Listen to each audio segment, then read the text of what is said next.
घर घर में पत्थर मारना शुरू कर दिया। दुकान का तोड़ फोड़ शुरू हुआ। उसके बाद में वो लोग बंदूक चलाना शुरू हो गया, कुकी लोग। और हम लोग बंदूक चलाया तो हम लोग का हाथ में तो हम लोग कुछ पकड़ा नहीं है, हम लोग तो कुछ टेक केयर भी नहीं है। हम लोग कैसा हम लोग वो लोग के सामने में हम लोग जाएगा। हम लोग घर के अंदर में घुस गया।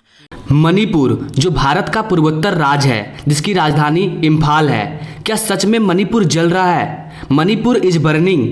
क्या मणिपुर के हिंसा में चीन का हाथ है? अमित शाह मणिपुर क्यों पहुंचे? मणिपुर के लोगों के पास हथियार कहां से आ रहा है? मणिपुर में मंदिरों को क्यों जलाया जा रहा है? आखिर क्या है मणिपुर का मुद्दा?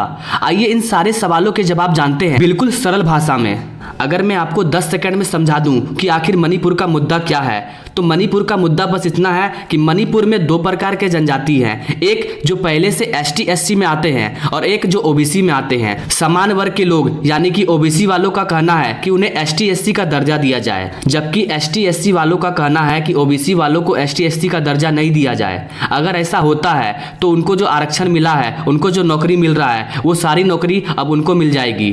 और ये लोग आदिवासी हैं, ये लोग जंगल में रहते हैं, पहाड़ों में रहते हैं। अगर ऐसा होता है, अगर OBC वालों को ST SC की मान्यता प्राप्त हो जाती है, तो वो इनके पहाड़ों में भी जमीन खरीदने लगेंगे और वहां पर भी घुस जाएंगे। इसीलिए ST SC वाले नहीं चाहते हैं कि OBC वालों को ST SC का दर्जा मिले। ये मामला बस इतना सा ही है और इसी पर बहुत ज्यादा हिंसा हो रहा है। अब आइए समझते हैं इसको डिटेयली कि एक्चुअली में हो क्या रहा है, ये कैसे स्टार्ट हुआ और इस कांड में चीन का क्या रोल है।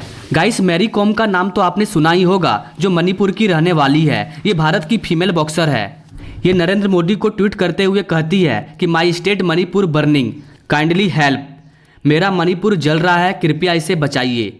मणिपुर का ये हिंसा जनजातीय समुदाय को लेकर हो रही है। दरअसल मणिपुर में 10% भूभाग पर गैर जनजाति यानी सामान्य लोग, जिसे मैतेई समुदाय कहा जाता है, वो लोग रहते हैं। भले ही ये समुदाय सिर्फ 10% भूभाग पर रहता है, लेकिन इस समुदाय की जनसंख्या मणिपुर की कुल जनसंख्या का 65% है। वहीं मणिपुर की बाकी 90% भूभाग पहाड़ी क्षेत्र है, जहां मान्यता प्राप्त ST SC जनजाति, नग्गा और कुकी जनजाति रहते हैं। इनकी जनसंख्या 35% है। नग्गा और कुकी को ST SC जनजाति का दर्जा मिला है। ये दोनों जनजातियां मुख्य रूप से ईसाई हैं।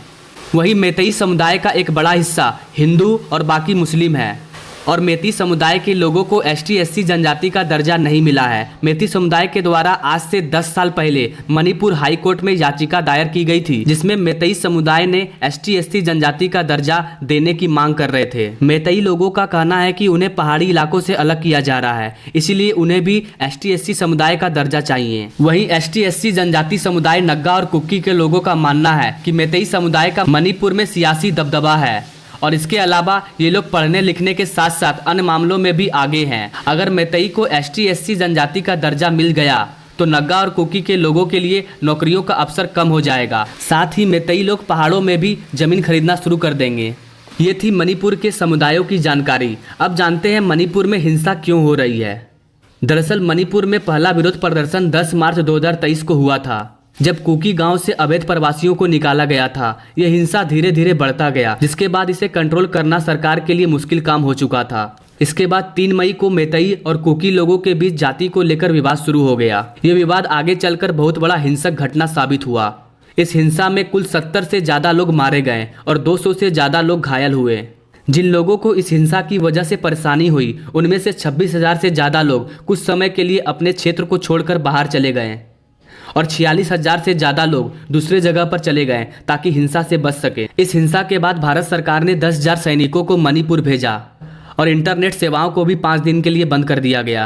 आइए अब जानते हैं क्या इस हिंसा में चीन का हाथ है। दरअसल चीन सोशल मीडिया ऐप वीवो पर मणिपुर हिंसा को लेकर लगातार वीडियो शेयर कर रहा है। इसमें कई ऐसे वीडियो शामिल है जिनका मणिपुर हिंसा से कोई लेना देना नहीं है। चाइना के कई user Manipur is not India and China stand with Manipur जैसे हैशटैग का इस्तेमाल कर रहे हैं और मणिपुर के लोगों के पास जो हथियार मिले हैं वो भी चाइना के हैं।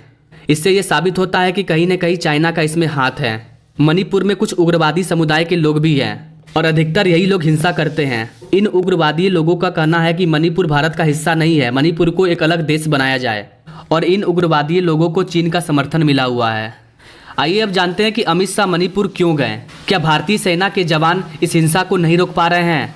दरअसल गृह मंत्री अमित शाह ने मणिपुर में मंगलवार को 9 बैठक की है, जिसमें उन्होंने मैतेई और कुकी समुदाय के बीच सुलह के बारे में बातचीत की है। अमित शाह ने ये बैठक मुख्यमंत्री आवास में की है। वहीं केंद्र सरकार ने घोषणा की है कि इस हिंसा के दौरान मरने वाले परिवारों को 10 लाख का मुआवजा दिया जाएगा। मणिपुर के लोगों के पास हथियार कहां से आ रहा है, ये तो आप समझ ही गए होंगे।